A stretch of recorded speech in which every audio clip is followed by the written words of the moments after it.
Welcome to Fun and Games Side Quests. Every episode is a different host sharing a video game they love and why they love it.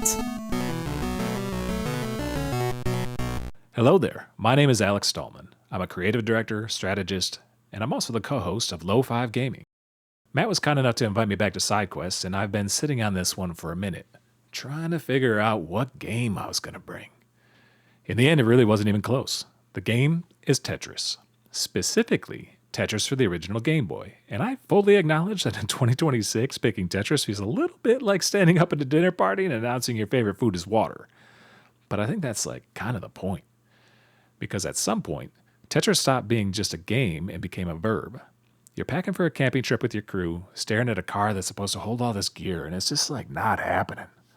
Everyone's looking at each other like, how the hell is any of this fitting?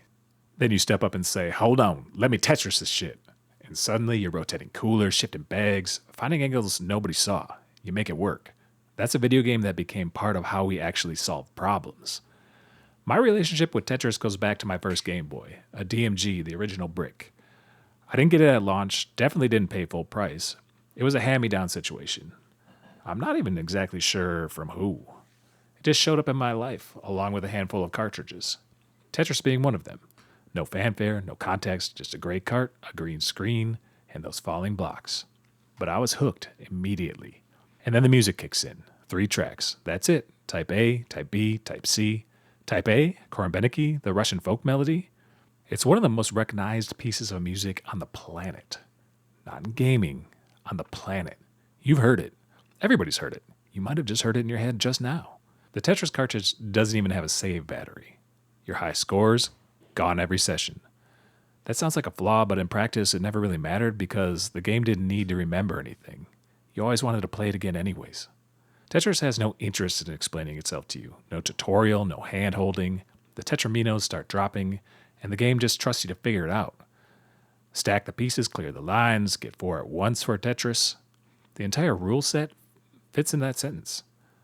But what you're managing is chaos, and it escalates. The pieces fall faster, the margin for error shrinks, and suddenly you're not just playing a puzzle game. You're in a negotiation with your own instincts. Every decision compounds. One bad placement doesn't end you, but it raises the stakes for everything after it. No credits, no ending. It just keeps going until you can't keep up. Then you start again. Alexei Pachinov designed the game almost as a thought experiment, a digital expression of tetromino puzzles he had been obsessed with since he was a kid. Simple input, infinite complexity. What he couldn't have known was that Nintendo would eventually look at the game and decide it was the one to pack in with the Game Boy at launch in 1989. That call, championed in a large part by Hank Rogers, who recognized that Tetris was the game everyone could play, not just the kids, is one of the most consequential in gaming history. They could have packed in Super Mario Land. They chose the puzzle game. The Game Boy sold 100 million units.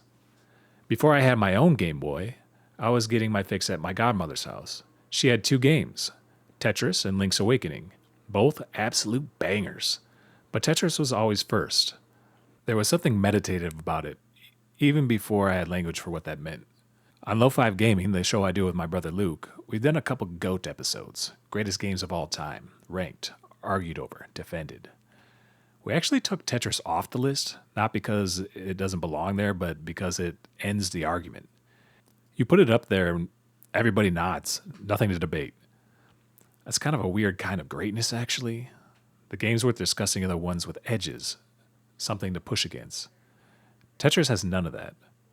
And yet here I am, talking about it anyway, because I think the staying power deserves to be said out loud sometimes instead of just assumed. I played on basically everything. There's a ROM hack called the Rosy Retrospection that adds quality of life features. Piece preview, shadow drop, a hold slot. I fuck with it. My Retroid Pocket Classic has become one of my favorite ways to play Game Boy stuff lately. That screen is genuinely fantastic. The NSO version on Switch looks incredible too, especially on the OLED. But I keep going back to vanilla. Original card, original Game Boy. No shadow, no hold, no quick drop. You deal with what you got, right now in real time. Those constraints make you play differently. They make you present. And look, if you can get a friend together, 2 Game Boys, 2 carts, and a link cable, I know that's a lot to ask in 2026, But that two-player mode is nostalgia worth chasing. My brother, by the way, is not good at Tetris. He clowns on me for loving it so much, and I think that's because he's totally shit at it. You hate what you don't understand. There was a whole Tetris movie a few years back. Taron Egerton, legal drama, business chaos, a KGB car chase, all built around a puzzle game. People watched it. Certified fresh on Rotten Tomatoes. That's how deep Tetris runs in the culture. If you don't have Tetris in your rotation, it needs to be.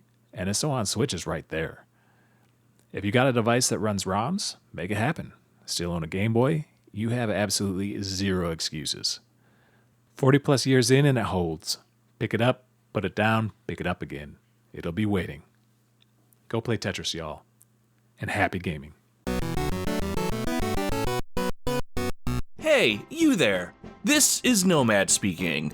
If you love retro video games and you're itching for some nostalgia, check out the Retro Wildlands podcast. In each episode, I'll use game music and sound to pull you into the gaming experience while I share my own thoughts and maybe a few memories.